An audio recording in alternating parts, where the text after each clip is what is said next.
Hey and welcome to my YouTube channel. We have been living officially in Sweden for 2.5 years. We moved in June 2021, actually on the 1st of June in 2021, which is pretty cool. And when I talk about we, I mean my British partner, and at the time my daughter was almost 3 years old, and now we also have a second daughter, so we are a family of 4. I'm originally from Germany, but I lived 10 years in London, UK before we moved here, so that's why I sometimes also compare Sweden with the UK, not only Germany. But yeah, ever since I moved to Sweden, I like to talk about what it is like to live here in Sweden, to give you a bit of an idea what it is like, you know, the ups and downs, the challenges, the good parts. And I think it really helps people who want to move to Sweden, and it gives a little bit of insight of a foreigner living in Sweden to Swedish people, which might be interesting to some as well. So if this sounds all interesting, make sure to subscribe to my channel and let's get started.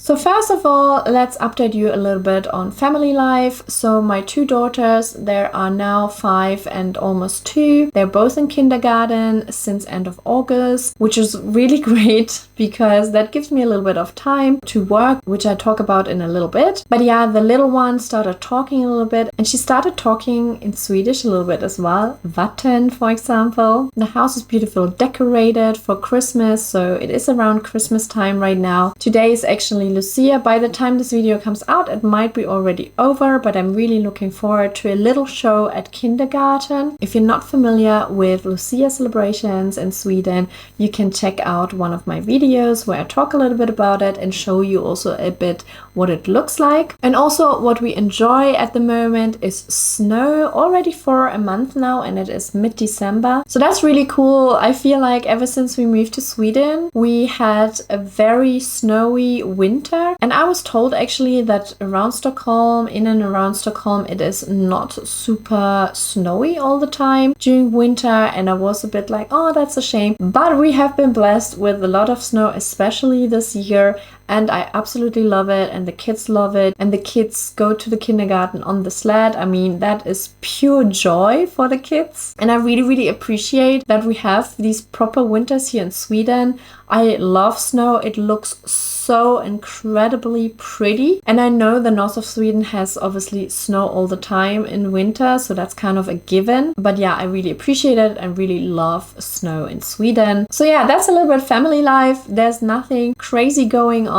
We have our day-to-day life here in Sweden when the kids go to kindergarten and the adults work, talking about work, what's going on with work in my life, because I don't talk much about it and that has different reasons. So let's talk a little bit in today's update about my work. When I came here to Sweden, I actually started a business here in Sweden, an AB, an Aktiebolag, which is like a limited company, because I worked for a UK company, and by doing that I was able to basically invoice them from Sweden and pay taxes in Sweden then as well. So everything was legal. So I still have that business, but then I got pregnant and I went on parental leave for a year. So there was a little bit of a pause, and now the kids both go to kindergarten. Finally have some time to work on my own business. And what does it look like? So basically I am self-employed. I don't have a job here in Sweden, and I talk about that in a second as well. But yeah, I concentrate on building my own online business. So I'm trying to be actually quite independent from anyone in terms of like clients or agencies or companies. So basically building an independent business, mainly selling digital products. And that's what I'm focusing on at the moment. Obviously all under the umbrella of my company here in Sweden. And then I also freelance as a data analyst for other companies, not necessarily in Sweden so far, but outside of Sweden. And then, you know, I invoice them and I pay my taxes here in Sweden, if you were interested about me paying taxes in Sweden. But yeah, I did actually apply for a few jobs in Stockholm, because if you have watched one of my latest videos, my partner's company went bankrupt, so there was a little bit of a shock, and we needed to have like steady income. So I was like, maybe I obviously build my business, but it takes a little bit of time to make proper money. So I was like, maybe I should really apply for a job in Sweden. And I applied for a few, I don't know how many, maybe 10, 15 different jobs. And the response was really zero. I know that people sometimes talk about it. I mean, to be honest, the economy looks really bad at the moment. And plus it is just before Christmas, before the end of the year, kind of, I think, the worst time for people maybe to apply for jobs because companies are not hiring. Plus, if you have heard the news, like Spotify, one of big tech companies, was laying off a lot of people again. So it's not looking great at the moment, and we are basically end of 2023. And I could experience that myself because I applied for jobs and I got only rejections, not even an invite to interviews. I have to say, of course, I don't know if I didn't put enough effort into my, CV, because my heart is somewhere else. I do want to do something else, but if it is necessary to have a job, then you want to really make sure that you get a job. And I know also friends and acquaintances who don't have a job at the moment, who were made redundant and looking for a job. And it's not easy at the moment in Sweden. Might not be easy anywhere right now, but yeah, to update you, it is quite tough. And I read regular stories, on Facebook groups and stuff like that people really struggle to get a job here in Sweden. And I know there's obviously the language barrier, but if you know Swedish, that doesn't guarantee you to get a job. So even Swedish people who apply for jobs, just because they can speak Swedish doesn't mean they actually get a job. So it's not always about the language. And there are many companies where they're hiring English speakers because that's their company language and they have clients mainly talking in English. So yeah, this is a little bit update on my work life. If you're interested to hear how it is going, make sure to subscribe to my channel. And then the last bit I wanted to update you is on actually learning Swedish. So talking about learning Swedish, I think I mentioned in one of my videos that I started an SFE course in mid-September, so just after the kids were in school, and I decided to go full on in, and it was like 5 times a week, 3 hours a day, so it was really intense, but I learned a lot. And I didn't start from the super beginner level, obviously because I'm German, but I also have done 2 courses before during my parental leave, online courses, which were tailored to people on parental leave. So I learned there already quite a bit. So when I started my SFE course, I started actually at level C, and you have levels A, B, C, D. So I was more on the, I can understand Swedish and I can talk also a little bit of Swedish. And watch my video, obviously, on the update with my SFE course, because I go a little bit more into detail about that. But long story short, I stopped the SFE course, and I know you will probably be mad at me, or some of you, because you just want to see me learning Swedish. But I stopped because of our circumstances, the financial circumstances.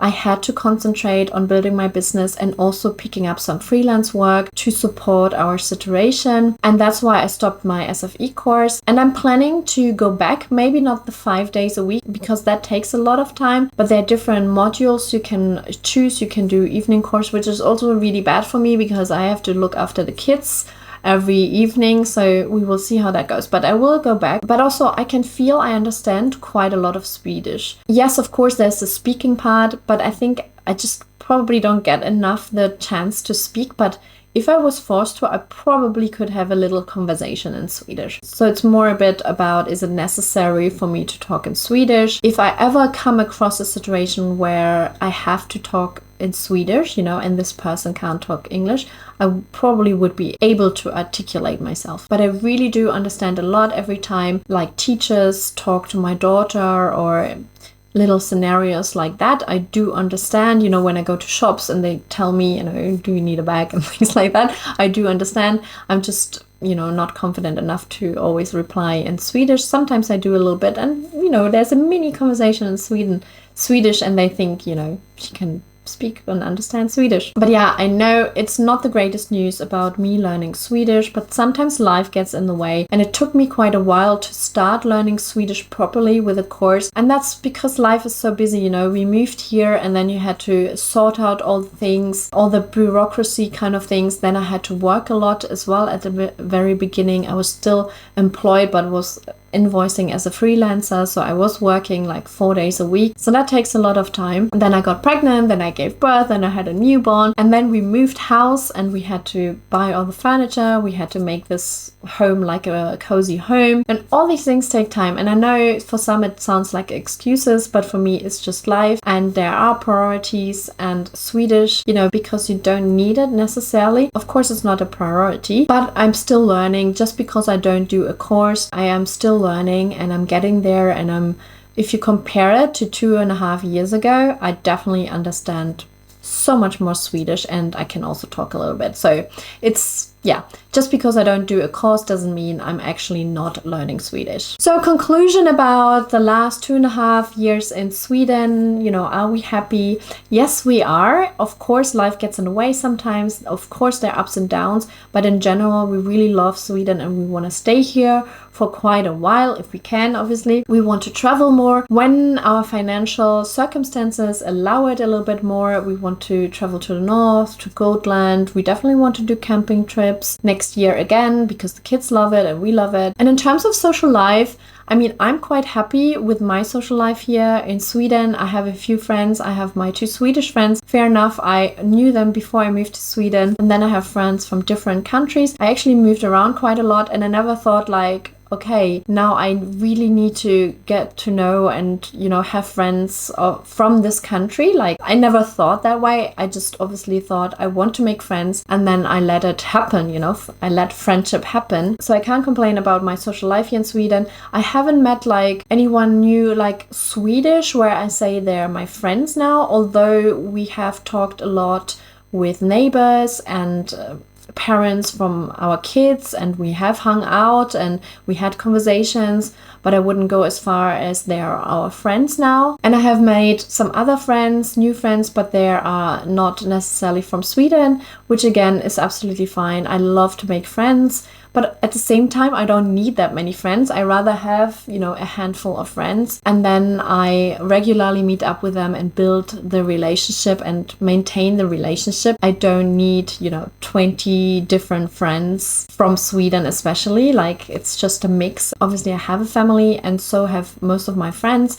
So you do spend a lot of time with your family, and sometimes you meet up with the families, which is my favorite thing to do, you know, then everyone can benefit from it. And of course, I think my partner would love to have like more friends, like guy friends, but there's also more circumstances. He is quite busy at his job at the moment because of what's happening there as well. So during the week, there's almost no time for anything. And then at the weekend, you do concentrate on your own family. But I think he would like to play some football on a regular basis. I think he misses that. So having a football team here in Sweden, that would be definitely a big plus. And yeah, we just have to see if we can find something, do some research, and hopefully one day this will happen. So yeah, ups and downs in Sweden. Of course, not everything is always absolutely paradise in Sweden, but sometimes it's just life in general and has nothing to do with Sweden. But we definitely enjoy our time here still in Sweden. We want to stay. So make sure to subscribe and follow me. I hope you enjoyed this video, and I will see you in my next video. Until then, have a great day and stay safe. Hej då!